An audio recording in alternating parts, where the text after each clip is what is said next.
Imagine finding a 1973D nickel in an old collection and wondering whether this small 5-cent coin could be hiding something much more valuable than its face value.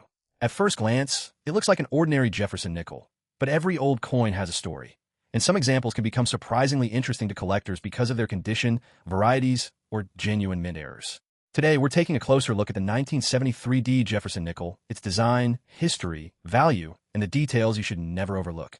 The 1973D Jefferson nickel was struck at the Denver Mint, and the small d mint mark can be found on the obverse of the coin to the right of Jefferson's portrait.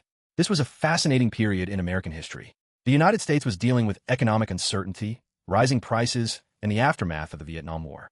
President Richard Nixon was in the White House. The country was experiencing the energy crisis, and Americans were watching major changes unfold in politics, technology, and everyday life. In 1973, the oil crisis began after an embargo dramatically affected fuel prices and the American economy. While all of that was happening, the United States Mint continued producing millions of everyday coins, including this Jefferson nickel. The obverse features the famous portrait of Thomas Jefferson, America's third president. Jefferson faces left, with the inscriptions "In God We Trust" and "Liberty" surrounding his portrait. The date, 1973, appears on the lower right, followed by the Denver D mint mark. Turn the coin over, and you'll see one of the most recognizable buildings in American coinage, the Monticello, Jefferson's historic Virginia home. Above it are the words "E pluribus unum," while United States of America, 5 cents, and Monticello complete the reverse design. The image also includes the famous steps of Monticello, making the reverse particularly attractive when the coin is sharply struck. Unlike the famous wartime Jefferson nickels from 1942 through 1945, the 1973D nickel does not contain silver. It uses the standard copper-nickel composition of the period, approximately 75% copper and 25% nickel, and weighs about 5 grams. So don't confuse this coin with a wartime silver alloy nickel. Now comes the question collectors always want answered. How much is a 1973D nickel worth?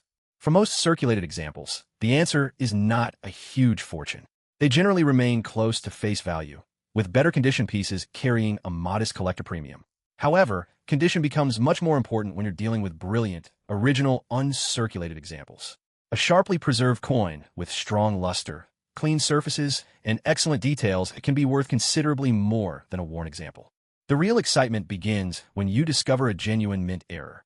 Collectors search 1973D nickels for off-center strikes, clip planchets, broad strikes, die cracks, die chips, struck through errors, and genuine double die characteristics. A dramatic and authenticated mint error can bring a substantial premium over an ordinary 5-cent coin. But here's an important warning. Not every unusual mark is an error. Scratches, dents, polishing, corrosion, machine doubling, and damage caused after the coin left the mint can look interesting, but usually don't create significant collector value. Always compare a suspected error with reliable references before assuming you've discovered a rare coin. If you have a 1973D nickel, don't clean it. Cleaning can destroy its original surface and reduce its value. Instead, examine both sides under good lighting. Check the D mint mark, look closely at the date and lettering, and weigh the coin if you suspect something unusual. If you discover a major error or an exceptionally high-grade example, professional authentication and grading can help determine its true market value. And if you decide to sell, consider reputable coin dealers, coin shows, established auction houses, or trusted online marketplaces. For rare errors, certification can give potential buyers confidence. The 1973D Jefferson nickel may not be rare simply because it is more than 50 years old, but it remains an interesting piece of American history. It carries the story of a turbulent 1973, the timeless portrait of Thomas Jefferson, and the possibility of hidden minting surprises. So the next time a 1973D nickel crosses your path, don't dismiss it as just 5 cents. Turn it over, inspect it carefully, and remember, the real treasure may not be in the date alone, but in the tiny details hiding beneath the surface.